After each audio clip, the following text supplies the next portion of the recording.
Hello friends, welcome to wings एक उड़ान। तो दोस्तों, आज का जो हमारा टॉपिक है वो है कॉर्ड्स एंड टेंजेंट्स। आपके वीएलडब्ल्यू सिलेबस में इन दोनों टॉपिक्स को मेंशन किया गया है। आज का जो सेशन होगा वो इन टॉपिक्स के ऊपर क्या एग्जामिनर आपको एग्जाम में क्वेश्चन पूछ सकता है, उन सभी इंपॉर्टेंट क्वेश्चंस को आज हम डिस्कस करेंगे और इसके साथ साथ इनके कंसेप्ट्स भी आज हम सीखेंगे। तो ये आपकी एक रिवीजन प्लस प्रैक्टिस क्लास हो जाएगी, जिससे आपको काफ़ी हेल्प मिलने वाली है अपनी लास्ट मिनट्स की रिवीजन के लिए। तो चलिए स्टार्ट करते हैं आज का टॉपिक। देखिए, कॉर्ड्स और टेंजेंट्स की अगर हम बात करें तो आपको ये पता होना चाहिए पहले कि कॉर्ड्स और टेंजेंट्स होते क्या हैं। देखिए, अगर ये हमारे पास सर्कल है और सर्कल के सरकमफ्रेंस के एक पॉइंट से सर्कल के सरकमफ्रेंस पे अगर कोई दूसरा पॉइंट है तो इन दोनों पॉइंट्स को अगर मिलाया जाए तो जो लाइन बनती है उसे हम कॉर्ड बोलते हैं। ठीक है, तो यहाँ पे ए बी जो है वो कॉर्ड है। ये सर्कल के सरकमफ्रेंस के दो पॉइंट्स को टच कर रही है, इसलिए इट्स ए कॉर्ड। अब बात करते हैं हम टेंजेंट की। तो ये मान लीजिए आपका एक सर्कल है। टेंजेंट जो होता है ये सर्कल को सिर्फ एक ही पॉइंट पे टच करता है। ठीक है, मान लीजिए ये पी पॉइंट पे जो लाइन सेगमेंट आपकी ए बी है, ए बी यहाँ पे क्या है, टेंजेंट है, तो ये इसको सिर्फ एक ही कॉमन पॉइंट पे टच कर रहा है पी पे, तो इसलिए ए बी क्या है, आपका टेंजेंट है। ठीक है, तो ये होता है आपका कॉर्ड और टेंजेंट। अब इंपॉर्टेंट कंसेप्ट्स की तरफ बढ़ते हैं। ठीक है, तो चलिए स्टार्ट करते हैं। कंसेप्ट नंबर 1, देखिए इन थ्योरम्स की आपको रिवीजन करनी है जो अभी मैं करवा रहा हूँ आपको। ठीक है, ये आपके लिए काफ़ी हेल्पफुल रहेंगी। चलिए, कंसेप्ट नंबर 1। कंसेप्ट नंबर 1 ये बोलता है कि अगर आपके पास कोई सर्कल है और एक कॉमन पॉइंट है और उस कॉमन पॉइंट से उस सर्कल पे अगर दो टेंजेंट ड्रॉ किए जाते हैं तो वो दोनों टेंजेंट्स की लेंथ आपस में इक्वल होती है। मान लीजिए ये कॉमन पॉइंट P था और P से एक टेंजेंट बना सर्कल पे PA और एक टेंजेंट बना PB, तो ये PA और PB आपस में इक्वल होंगे, यानी कि PA is equals to PB। ठीक है, तो यहाँ पे आपको कंसेप्ट नंबर पहला ये है कि अगर कॉमन पॉइंट से, एक ही पॉइंट से दो टेंजेंट बनते हैं कि सर्कल पे, तो उन दोनों टेंजेंट्स की जो लेंथ होगी वो सेम होगी। ठीक है, अब आते हैं कंसेप्ट नंबर सेकंड पे। कंसेप्ट नंबर सेकंड पे आपको मान लीजिए कि ये एक आपका सर्कल है। ठीक है, और इसके ऊपर एक कॉर्ड ए बी है और एक कॉर्ड सी डी मान लीजिए। ठीक है, एक ए बी और एक सी डी, ये दो कॉर्ड्स हैं। इन दोनों कॉर्ड्स को आगे अगर एक्सटेंड करके, आगे प्रोड्यूस करके एक कॉमन पॉइंट पे अगर ये मिलती हैं, ठीक है, जैसे कि यहाँ पे मान लीजिए ये कॉमन पॉइंट पी पे मीट कर रही हैं। ठीक है, तो इनकी जो फार्मूला बनेगा इनसे वो होगा P A into P B. P A into P B equals to होगा P C into P D के। तो बच्चे ये बहुत ही इंपॉर्टेंट है, ये बहुत ही इंपॉर्टेंट फार्मूला है। ये जब भी दो कॉर्ड्स को आगे प्रोड्यूस किया जाता है किसी कॉमन पॉइंट्स पे, तो P A into P B is equals to P C into P D, ये इसके बराबर होगी। ये रेशोज आपस में मल्टीप्लाई हो जाती हैं, ये ध्यान रखना है इसका। इसके ऊपर काफ़ी ज़्यादा क्वेश्चन आपके एग्जाम में पूछे जाते हैं, चाहे वो एसएससी के ही क्यों ना हो। ठीक है, चलिए बढ़ते हैं अगले कंसेप्ट पे। कंसेप्ट नंबर 3,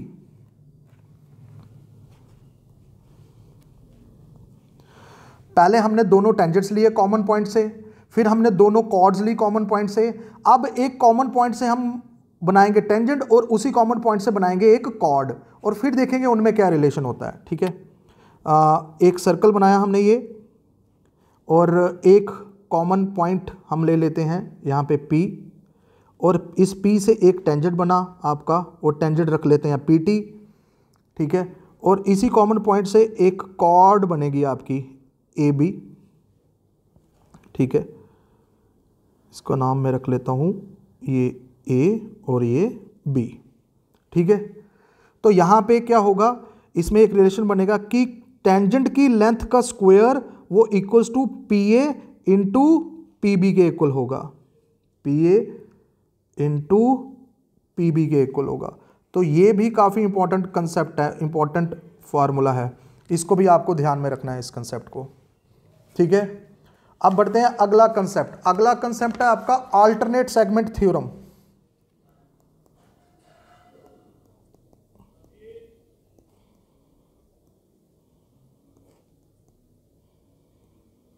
देखिए अल्टरनेट सेगमेंट थ्योरम, देखिए क्या बोलती है, ये बोलती है कि अगर आपके पास एक सर्कल है और सर्कल पे एक कोई टेंजेंट है और मान लीजिए एक कॉर्ड है ये, और ये कॉर्ड टेंजेंट के साथ कोई एंगल बना रही है, मान लो ये एंगल बना रही है थीटा। ठीक है, और इस कॉर्ड के साथ एक ट्राइंगल बन रहा है ये, तो ये जो थीटा एंगल बना रही है, तो ये थीटा एंगल किसके साथ, कौन सी सेगमेंट का है, ये वाली सेगमेंट के साथ है। तो ये वाली सेगमेंट के अपोजिट जो एंगल होगा वो इस थीटा के इक्वल होगा। ठीक है, एक बार और देख लेते हैं, अगर इसी फिगर को हम ऐसे बनाते, ठीक है, ये और ये, अब देखिए टेंजेंट जो है आपका ये, इसके साथ एंगल बन रहा है कॉर्ड का कितना, थीटा, और इसकी जो सेगमेंट है इसके अपोजिट एंगल जो होगा वो इस थीटा के इक्वल होगा। ठीक है, तो ये जो थ्योरम होती है इसी को अल्टरनेट सेगमेंट थ्योरम बोलते हैं। इसका मतलब ये कि कॉर्ड जो टेंजेंट के साथ एंगल बनाती है वो उसके अपोजिट सेगमेंट पे जो एंगल बनता है उसके इक्वल होता है। ठीक है, अब आ जाते हैं हम एक और थ्योरम इसकी, वो ये कि कॉर्ड जो एंगल बनाती है सेंटर पे, ठीक है, मान लीजिए कि ए बी एक कॉर्ड है और ये सर्कल का सेंटर है। ए बी कॉर्ड क्या कर रही है कि सेंटर पे कोई एंगल बना रही है, तो ये जो एंगल होगा सेंटर का ये डबल होता है उस एंगल के जो ये कॉर्ड सर्कल के सरकमफ्रेंस पे एंगल बना रही है। सर्कल के सरकमफ्रेंस पे मान लो कि एंगल बन रहा है थीटा, तो ये सेंटर पे उसका डबल बनाएगी कॉर्ड, यानी कि ट्वाइस थीटा। यानी कि अगर ये 60 डिग्री है तो ये उसका डबल हो जाएगा, यानी कि 120 डिग्री। तो ये 5 थ्योरम्स, 5 कंसेप्ट्स आपको करने ही करने हैं। ठीक है, इसके अलावा आपको एक 6th कंसेप्ट भी मैं देता हूं जो कि आगे जाके क्वेश्चन में यूज होना ही होना है, और वो कंसेप्ट ये है कि ये आपका अगर सर्कल है, ठीक है, और ये आपकी कॉर्ड है और ये सेंटर है, तो क्या होता है कि बोला जाता है कि अगर सेंटर से अगर आप परपेंडिकुलर ड्रॉ करते हो किस पे, कॉर्ड पे, ए बी कॉर्ड पे, ठीक है, अगर आप परपेंडिकुलर ड्रॉ करते हो, ओ एम अगर परपेंडिकुलर है किस पे, कॉर्ड ए बी पे, तो ओ एम इस ए बी को 2 इक्वल पार्ट्स में डिवाइड करेगा, यानी कि इस कॉर्ड को बाइसेक्ट करेगा। यानी कि perpendicular drawn from the centre to a chord bisects the chord, वो कॉर्ड को 2 हिस्सों में बांटता है। ठीक है, तो ये 5-6 जो इंपॉर्टेंट कंसेप्ट्स हैं ये आपके दिमाग में होने ही होने चाहिए अगर आपको टेंजेंट्स और कॉर्ड से रिलेटेड क्वेश्चन करने हैं। चलिए पहला क्वेश्चन स्टार्ट करते हैं।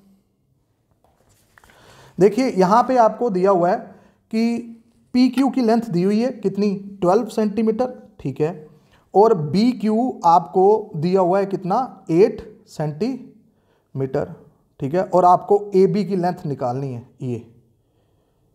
ये निकालनी है ए बी। बच्चे आपको मैंने एक चीज बताई थी कि जब भी एक टेंजेंट और एक कॉर्ड जो होती हैं वो अगर कॉमन पॉइंट से हैं, क्यू से हैं, तो टेंजेंट का स्क्वायर, यहां पे टेंजेंट क्या है, पी क्यू, तो पी क्यू का स्क्वायर बराबर होता है किसके, बी क्यू के इंटू ए क्यू के। यही बताया था आपको, है ना, कि पी क्यू का स्क्वायर बराबर है क्यू बी के इंटू क्यू ए के, है ना। तो बस कुछ नहीं करना, आप इसमें वैल्यू पुट करेंगे।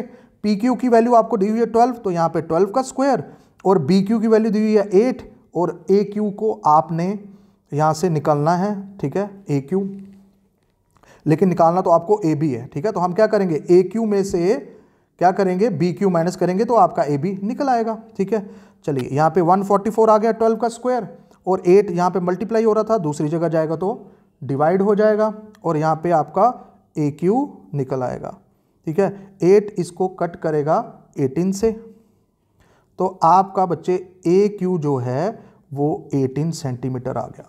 बच्चे आपका ए क्यू जो है वो अगर 18 सेंटीमीटर है और बी क्यू आपका अगर 8 है, इस 18 में से इस 8 को माइनस करोगे तो आपके पास ए बी की लेंथ निकल आएगी कि नहीं आएगी। ठीक है, तो ए बी किसके बराबर है, A Q minus B Q, यानी कि 18 minus 8 is equals to 10 centimetre. तो ये है आपका आंसर इस क्वेश्चन का। तो ए बी की लेंथ निकल गई, कॉर्ड की लेंथ निकल गई। चलिए अगला क्वेश्चन करते हैं। देखिए यहां पे आपको जो है जो प्रॉपर्टी आपको लास्ट 6 नंबर पे जो पढ़ाई थी कि perpendicular drawn from the centre to a chord bisects the chord, वो वाली प्रॉपर्टी इस क्वेश्चन में लगेगी और ये क्वेश्चन आराम से निकल जाएगा। देखिए क्या बोला हुआ है, in a circle of radius 17 centimetre, यानी कि यहाँ पे आपको दिया हुआ एक सर्कल है, ठीक है, उसकी जो रेडियस है वो 17 सेंटीमीटर है। तो रेडियस हमने ले ली 17 सेंटीमीटर, ठीक है, और ये बोल रहा है कि a chord is at a distance of 15 centimetre from the centre of a circle. मान लीजिए ये सेंटर ऑफ द सर्कल है और एक कॉर्ड बना ली हमने ए बी, और ये कॉर्ड सेंटर से कितनी दूर है, कितने डिस्टेंस पे है, 15 सेंटीमीटर, और आपको कॉर्ड की लेंथ निकालनी है, आपको ए बी निकालनी है। तो आपको अभी बोला ना कि जो आपकी सेंटर से क्या कॉर्ड पे अगर स्ट्रेट लाइन ड्रॉ करेंगे वो क्या करेगा, इस कॉर्ड को 2 इक्वल पार्ट्स में डिवाइड कर देगा और वो परपेंडिकुलर भी होता है।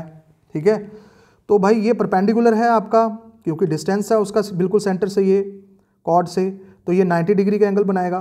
तो आपको ये बीच में जो एंगल दिख रहा है ये ट्राइंगल, ये 90 डिग्री की ट्राइंगल दिख रही है। ठीक है, तो O M P M B, यहाँ पे जो ट्राइंगल आपको दिख रही है ओ एम बी, इसमें 90 डिग्री के सामने वाली साइड कौन सी है, 17। तो ओ बी क्या है इसमें, हाइपोटेन्यूज है ना, जो रेडियस दी गई है आपको। ठीक है, और आपको बेस निकालनी है यहाँ पे एम बी या बी एम निकालना है आपको। ठीक है, और ओ एम बी आपको गिवन है, तो आप कह सकते हैं यहाँ पे बी एम जो है बेस जो होती है वो किसके बराबर होती है, हाइपोटेन्यूज का स्क्वायर। हाइपोटेन्यूज इसमें 90 डिग्री के सामने वाला एंगल कौन सा है, 17 का स्क्वायर माइनस परपेंडिकुलर का स्क्वायर। परपेंडिकुलर यहाँ पे ओ एम है, वो कितना है 15, तो 15 का स्क्वायर। ठीक है, 17 का स्क्वायर होता है 289 और 15 का होता है 225, तो ये आया √64। तो आप देखेंगे यहाँ पे बी एम जो है, यहाँ पे ये जो बी एम है ये 8 निकल गया। तो A M B B M के इक्वली तो होता है, क्योंकि आपको पता है कि perpendicular drawn from the centre to a chord bisects the chord. तो ए एम बी कितना होगा 8, तो टोटल ए बी जो है वो आपकी कितनी आ गई 8 + 8 यानी कि 16। ठीक है, तो यहाँ पे आपकी ए बी जो होगी वो डबल होगी किसके, बी एम के, यानी कि 2 × 8 यानी कि 16 सेंटीमीटर। तो इस तरीके से आप इस क्वेश्चन को सॉल्व करेंगे। चलिए अगला क्वेश्चन। अगले क्वेश्चन में आपको यही दिया हुआ है कि रेडियस दी हुई है एक सर्कल की और लेंथ ऑफ द कॉर्ड दी हुई है, और इस केस में आपको डिस्टेंस फाइंड करना है कॉर्ड का सेंटर से, तो यानी कि परपेंडिकुलर फाइंड करना है आपको इस केस में। ठीक है, देखिए ये आपका सर्कल है और यहाँ पे एक कॉर्ड बना लेते हैं, चलो ए बी एक कॉर्ड रख लेते हैं और सर्कल का सेंटर ओ रख लेते हैं। Length of its chord is 10 centimetre, ये जो ए बी है ये कितना है 10 सेंटीमीटर है। And radius of a circle, हमें सर्कल की रेडियस मान लो दी हुई है, कितनी है 13 सेंटीमीटर, और आपको इसका डिस्टेंस फाइंड करना है। ठीक है, यानी कि आपको ये अगर एम पे मीट कर रहा है तो आपको ओ एम फाइंड करना है, distance of the chord from the centre. Centre से कॉर्ड कितनी दूरी पे है, यानी कि ओ एम की लेंथ आपको फाइंड करनी है। तो ओ एम यहाँ पे बेसिकली परपेंडिकुलर होता है, 90 डिग्री का साइड होती है। तो यहाँ पे भी आप निकालना क्या है, बेसिकली आपको ओ एम निकालना है, यानी कि परपेंडिकुलर निकालना है। और परपेंडिकुलर तो आपको पता ही है, आपकी पैथागोरस थ्योरम के अकॉर्डिंग हाइपोटेन्यूज का स्क्वायर माइनस बेस के स्क्वायर के बराबर होता है। और आपको पता है ये जो परपेंडिकुलर है OM, ये AB को 2 इक्वल पार्ट्स में बांटेगा, यानी कि AM यहाँ पे 5 होगा और BM भी आपका यहाँ पे 5-5 होगा। ठीक है, तो चलिए अब इस क्वेश्चन को सॉल्व करते हैं। तो परपेंडिकुलर यानी कि OM आपको निकालना है यहाँ पे, तो वो किसके बराबर होगा? हाइपोटेन्यूज। हाइपोटेन्यूज होता है 90 डिग्री के सामने वाली साइड। 90 डिग्री के सामने वाली साइड कौन सी है? OA। OA कितना है? 13। तो यहाँ पे आएगा 13 का स्क्वायर माइनस बेस कितनी है यहाँ पे? AM। इस ट्राइंगल में बेस कितनी है? AM। AM कितना है? 5, तो 5 का स्क्वायर। ठीक है, तो ये आपका आ जाएगा 169 माइनस 25, ये आएगा आपका √144, और √144 किसके बराबर होता है? 12 के। तो आपका परपेंडिकुलर निकल गया 12 सेंटीमीटर, यानी कि distance of the chord from the centre कितना है? 12 सेंटीमीटर है। चलिए नेक्स्ट क्वेश्चन करते हैं।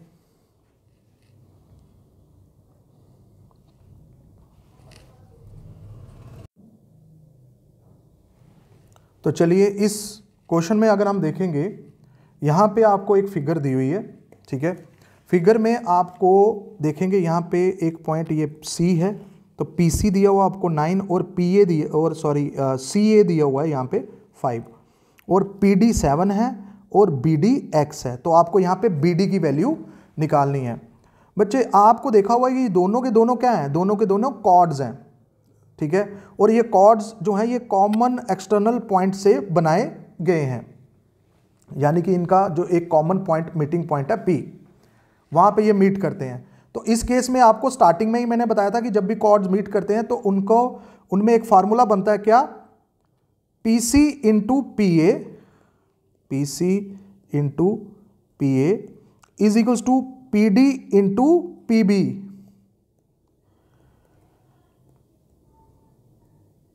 ये रिलेशन बनता है, आपको करवाया गया था स्टार्टिंग में ही, मैंने बोला था कि ये करना जरूरी है क्योंकि इनके ऊपर क्वेश्चन काफी बनते हैं। तो चलिए अब देखिए PC इस केस में कितना है? 9, और PA देखिए हमें ये PA पूरी लेंथ चाहिए, P से लेकर A तक, तो PC 9 है और AC या CA 5 है, तो 9 + 5 कितना हो गया टोटल? 14। तो PA आपका कितना है? 14 है। PD यहाँ पे 7 दिया हुआ है, और PB आपका होगा 7 + X। ठीक है, अब इसको कट करना है, जो कटता है उसको काट देंगे। 7 × 1 = 7, 7 × 2 = 14, तो ये आपका आ जाएगा कितना? 9 × 2 = 18 इज इक्वल्स टू 7 + X। ठीक है, अब X अपनी जगह पे रहेगा और 7 दूसरी जगह जाएगा, तो 18 में सब्ट्रैक्ट हो जाएगा, तो आपका X निकल गया 11। यही तो आपको फाइंड करना था। देखिए कितनी आसानी से अगर आपने वो कंसेप्ट पढ़े हैं तो आराम से क्वेश्चन ये निकल जाते हैं। चलिए अगला क्वेश्चन देखते हैं। ठीक है, देखिए अगले क्वेश्चन में बोला हुआ है कि PT जो है वो एक टेंजेंट है एक सर्कल पे जिसका सेंटर O है। ठीक है, चलिए पहले हम बना लेते हैं एक टेंजेंट PT और एक सर्कल बनाते हैं जिसका सेंटर O है। ये सर्कल है जिसका सेंटर O है और एक टेंजेंट है PT, ये टेंजेंट, और इस पॉइंट का नाम डालते हैं P, और ये T पे मीट कर रहा है। ठीक है, और यहाँ पे आगे बोला गया है OP is equals to 17 centimetre, यानी कि इसको आपने ज्वाइन किया गया OP, ये 17 सेंटीमीटर है। ठीक है, OT आपको 8 सेंटीमीटर दिया हुआ है। ये जो OT है ये आपको 8 सेंटीमीटर दिया हुआ है, और आपको PT की लेंथ निकालनी है, यानी कि आपको टेंजेंट की लेंथ निकालनी है। ठीक है, तो टेंजेंट की लेंथ निकालनी है, लेंथ ऑफ द टेंजेंट निकालनी है। तो यहाँ पे आपको एक चीज़ देखनी पड़ेगी कि ये आपको ट्राइंगल नहीं दिख रहा, आपको PTO एक ट्राइंगल दिख रहा है आपको, ये पूरा का पूरा। ठीक है, और इसमें आपको 2 साइड्स तो गिवन है, एक 8 गिवन है और एक 7, और आपको PT फाइंड करना है। और आपको मैंने बताया था कि जो टेंजेंट होता है ना, जो भी टेंजेंट होता है, ठीक है, अगर सेंटर से कोई भी वो कॉमन पॉइंट्स पे अगर कोई रेडियस ड्रॉ करें, अगर उस पॉइंट पे अगर टेंजेंट टच कर रहा है तो वो उस पर 90 डिग्री का एंगल बनाता है, यानी कि पॉइंट ऑफ कांटेक्ट पे 90 डिग्री का एंगल बनाता है टेंजेंट, किससे? रेडियस से। यानी कि रेडियस में ये देख सकते हैं OT क्या है, इसमें रेडियस है, तो ये रेडियस के साथ देखो टेंजेंट जो है वो हमेशा कितना एंगल बनाता है, 90 डिग्री का। तो यानी कि ये जो ट्राइंगल है ये 90 डिग्री ट्राइंगल है, 90 डिग्री की ट्राइंगल है, यानी कि राइट एंगल ट्राइंगल है, तो इसमें पाइथागोरस थ्योरम लगा के हम तीसरी साइड को निकाल सकते हैं। तो 90 डिग्री के जो अपोजिट साइड होती है यानी कि OP, ये आपकी हाइपोटेन्यूज होती है। तो यानी कि आपने पढ़ा हुआ है कि ये जो OP का स्क्वायर है यानी कि हाइपोटेन्यूज का स्क्वायर, ये इज इक्वल्स टू बेस का स्क्वायर यानी कि OT का स्क्वायर प्लस परपेंडिकुलर का स्क्वायर यानी कि PT का स्क्वायर। तो आपको PT ही तो फाइंड करना है। अब वैल्यू इसमें पुट करेंगे हम, ठीक है। हमें PT निकालना है तो PT को एक जगह पे रख देंगे, तो आपका यह आएगा OP का स्क्वायर माइनस OT का स्क्वायर अंडर रूट, क्योंकि स्क्वायर जब दूसरी जगह जाएगा PT का तो वो रूट बनाएगा। अब कुछ नहीं करना, बस वैल्यू पुट कर लीजिए इसमें, ठीक है। PT निकल आएगा आपका 17 दिया था आपको OP, ठीक है, इस और साथ में माइनस OT आपको 8 दिया हुआ है, 8 का स्क्वायर, 17 का स्क्वायर 289 माइनस 64, ठीक है। और यहाँ पे ये आपका आएगा कितना, 225, और 225 का रूट किसके बराबर होता है, 15 के, यानी कि आपका लेंथ ऑफ द टेंजेंट कितनी आ गई, 15 आ गई, ठीक है। यही तो आपको निकालना था। आप देख सकते हैं जो स्टार्टिंग में हमने जो प्रॉपर्टीज पढ़ी हैं वही यहाँ पे यूज हो रही हैं। तो देखिए ये जो सामने क्वेश्चन है इसमें आपको एक फिगर दी हुई है और इसमें आपको एंगल BOD निकालना है, यानी कि ये एंगल आपको निकालना है। देखिए कहीं ना कहीं यहाँ पे ना आपको जो मैंने अल्टरनेट सेगमेंट थ्योरम बताई थी, ठीक है, तो वो थ्योरम लगेगी, लेकिन यहाँ पे ये जो एंगल है ये सेंटर पे बना है जिसको हमने फाइंड करना है। और यहाँ पे दो थ्योरम्स जो हमने लास्ट में पढ़ी थी दोनों की दोनों यहाँ पे यूज होने वाली है। देखो एक थ्योरम हमने ये पढ़ी थी, ठीक है, एक थ्योरम हमने ये पढ़ी थी कि जो सेंटर पे एंगल बनता है, कॉर्ड जो भी है वो सेंटर पे जो एंगल बनाती है वो कॉर्ड अगर एंगल जो है वो सर्कमफ्रेंस पे बनाएगी तो सेंटर वाला एंगल उस सर्कमफ्रेंस पे बनने वाले एंगल का डबल होता है, ट्वाइस होता है, ठीक है। और यहाँ पे बच्चे मैं एक बनाना चाहूँगा, एक अपनी तरफ से कंस्ट्रक्शन करनी पड़ेगी, ये ठीक है। खैर ये तो थोड़ी ख़राब बन गई, इसको करेक्ट करते हैं। डॉटेड की जगह पे मैं सीधी लाइन लगाना पसंद करूँगा, ये और ये, ठीक है। ये अपनी तरफ से मैंने इसमें कंस्ट्रक्शन कर ली। अब देखो क्या होता है यहाँ पे। अब इतना पता है कि ये जो BD जो कॉर्ड है, ठीक है, ये कॉर्ड ये ABC टेंजेंट पे के साथ एंगल बना रही है 30, ठीक है। और आपको मैंने बताया कि ये जो सेगमेंट होती है 30 डिग्री वाली, इसके जो अपोजिट एंगल होगा अलग सेगमेंट पे वो इसके बराबर होगा, यानी कि ये इसके बराबर होता है। यही तो हमें अल्टरनेट थ्योरम बता रही थी, ये इसके बराबर होगा, ठीक है। लेकिन आपने थ्योरम एक और पढ़ी है कि जो भी सर्कमफ्रेंस पे एंगल बनेगा वो सेंटर का क्या, सेंटर पे उसका एंगल क्या बनेगा, उसका डबल बनेगा, यानी कि 30 का डबल 60 डिग्री बनेगा। तो इसका आंसर तो आपका डायरेक्ट निकल गया, ठीक है दोस्तों। तो बस 60 डिग्री इसका आंसर आ गया, यानी कि यहां पे एंगल जो है आपका कौन सा, इसको नाम रख लेते हैं हम ABCD और ये E। तो आप कह सकते हैं कि एंगल DBC जो कि किसके बराबर था, 30 डिग्री के बराबर था, वो बराबर है किसके, एंगल BED के। क्यों, क्योंकि ये अल्टरनेट सेगमेंट थ्योरम के मुताबिक, अल्टरनेट सेगमेंट थ्योरम के मुताबिक, ठीक है। फिर ये भी 30। फिर आपको पता है कि ये जो एंगल है आपका एंगल BOD जिसको आपने फाइंड करना था, ये ट्वाइस होता है किस पे, जो एंगल सर्कमफ्रेंस पे है। तो सर्कमफ्रेंस पे एंगल क्या है आपका BED,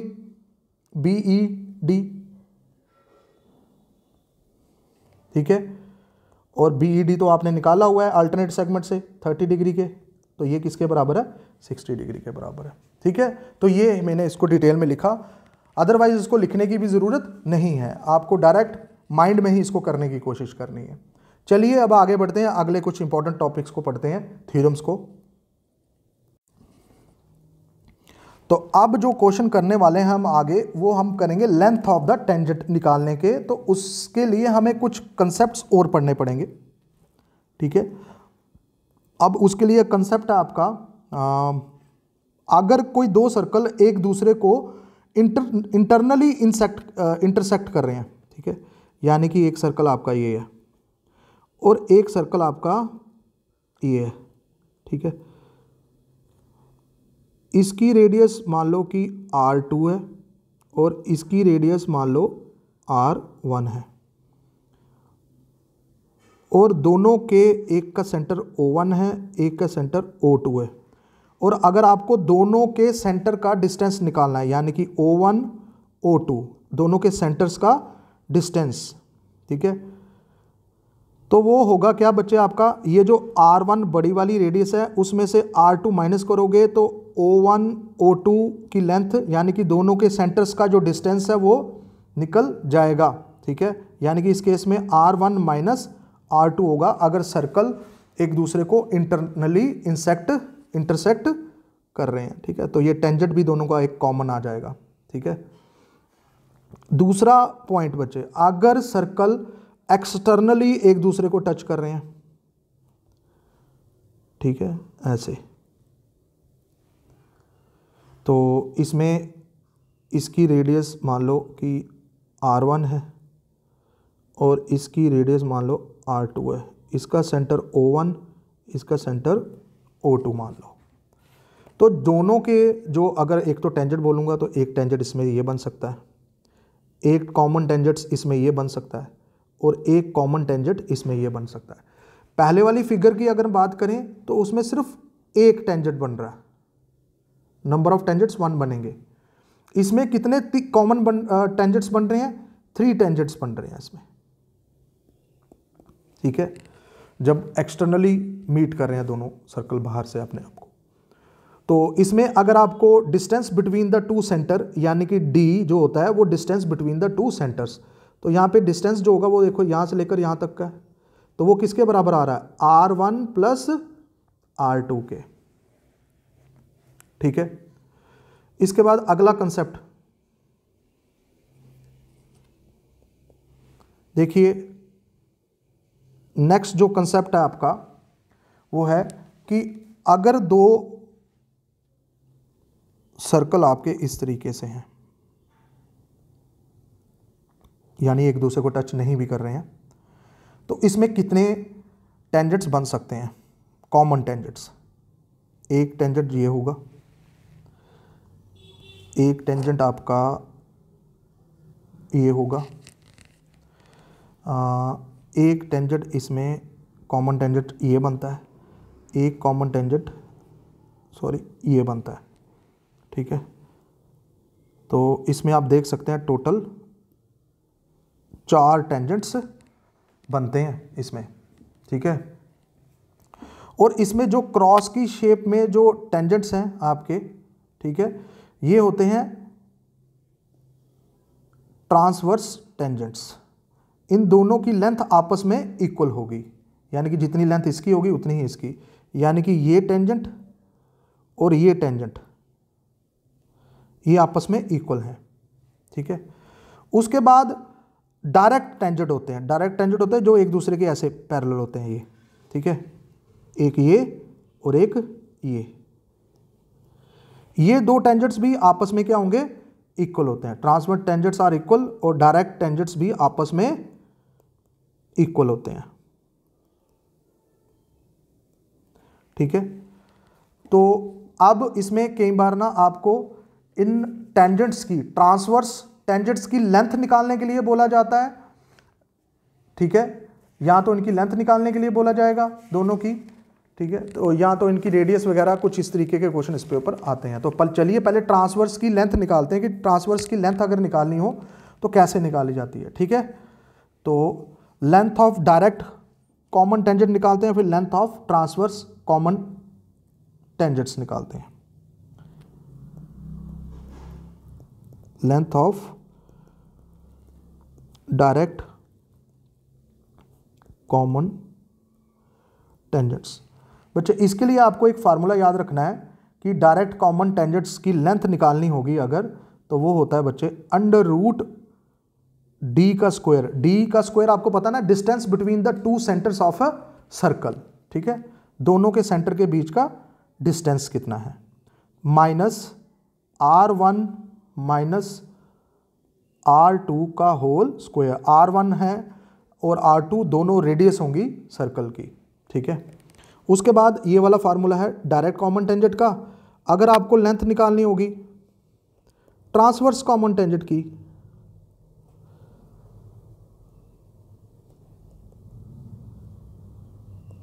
तो उसके लिए हमारा जो फार्मूला होता है वो होता है डी स्क्वायर माइनस, अब R1 माइनस R2 की जगह पे होगा R1 प्लस R2 का होल स्क्वायर। बस ये चेंजेस आपने करनी है। ट्रांसवर्स के लिए R1 प्लस R2 का होल स्क्वायर लिखते हैं और ऊपर कॉमन टेंजेंट्स में, डायरेक्ट कॉमन टेंजेंट्स में माइनस। तो ये दो फार्मूले से आपको लेंथ ऑफ ए टेंजेंट्स के क्वेश्चन निकल जाएंगे, चाहे वो डायरेक्ट कॉमन की लेंथ निकालनी हो या ट्रांसवर्स कॉमन टेंजेंट्स की। चलिए इसके ऊपर क्वेश्चन करते हैं। पहले देखिए बोला है अगले क्वेश्चन में the distance between the centres of two of a equal circle each of radius 3, ठीक है। हमें बोला गया है यहाँ पे कि जो दो सर्कल्स हैं, ठीक है, उनकी रेडियस क्या है, सेम है 3 सेंटीमीटर, क्योंकि इक्वल जो है, लेकिन उन दोनों के बीच का जो सेंटर्स का जो डिस्टेंस है यानी कि d, वो आपको दिया हुआ है यहाँ पे 10 सेंटीमीटर। और आपको length of A transverse tangents, आपको ट्रांसवर्स टेंजेंट्स की लेंथ निकालनी है, ठीक है। तो चलिए ट्रांसवर्स टेंजेंट की जो लेंथ होगी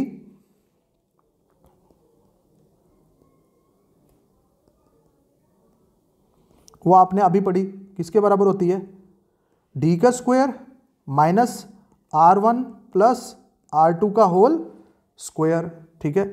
यहाँ पे d कितना है 10, तो 10 का स्क्वायर माइनस दोनों की रेडियस कितनी है 3, तो 3 प्लस 3 यानी कि 6 का होल स्क्वायर, ठीक है।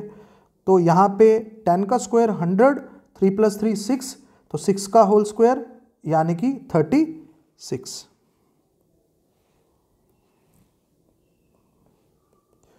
तो ये आ जाएगा आपका 64, और 64 किसके बराबर होता है, उसका रूट 8 के। तो आपका आंसर निकल गया। यानी कि इस केस में जो ट्रांसवर्स टेंजेंट्स होंगे उनकी लेंथ कितनी होगी, 8 होगी। अब देखिए अगला क्वेश्चन। अगला क्वेश्चन ये दिया हुआ है हमें, PQ is a direct common tangents of two circles of radius 4 centimetre and 7 centimetres. यानी कि PQ है वो हमें ये बताया गया है कि वो एक डायरेक्ट टेंजेंट है। जैसे ये दो सर्कल होते हैं ना, तो ये PQ ये दिया हुआ है डायरेक्ट टेंजेंट, ठीक है। तो touching each other externally at A then the value of PQ, ठीक है। अब यहाँ पे दो जो सर्कल हैं वो A पे टच कर रहे हैं आप, ये A पे, और PQ जो है, ठीक है, ये P और ये Q, ये आपका डायरेक्ट टेंजेंट है और आपको PQ की लेंथ फाइंड करनी है। और A जो है ये इनका ऐसा कॉमन पॉइंट है दोनों सर्कल्स का जहाँ पे ये एक दूसरे को टच कर रहे हैं, और दोनों सर्कल की रेडियस भी हमें दी हुई है, ठीक है। एक की 4 सेंटीमीटर है, ठीक है, और दूसरे की 7 सेंटीमीटर है, ठीक है। तो 7 मान लो, एक को आप 4 ले सकते हैं, ठीक है। दोनों की रेडियस लिख दी है हमने। अच्छा, अब हमें क्या चाहिए बच्चों, यहाँ पे हमें PQ की लेंथ निकालनी है, यानी कि हमें length of direct common tangent निकालना है, और वो किसके बराबर होता है, दोनों के सेंटर्स के डिस्टेंस के स्क्वायर के बराबर, माइनस यहाँ पे R1 माइनस R2 का होल स्क्वायर, ठीक है। तो चलिए यहाँ पे डिस्टेंस दोनों का, क्योंकि दोनों कॉमन पॉइंट पे टच करें सर्कल, तो इनकी जो आपको पता है कि दोनों के सेंटर का जो डिस्टेंस होता है वो R1 प्लस R2 होता है जब एक्सटर्नली टच करते हैं दो सर्कल एक दूसरे को। तो 7 + 4 किसके बराबर आ गया? 11। तो यानी कि D यानी कि 11 का स्क्वायर माइनस, तो माइनस हम करेंगे इसमें R1 माइनस R2 यानी कि 7 माइनस 4 कितना आएगा? 3। तो यहाँ पे आप 3 का स्क्वायर करेंगे, ठीक है।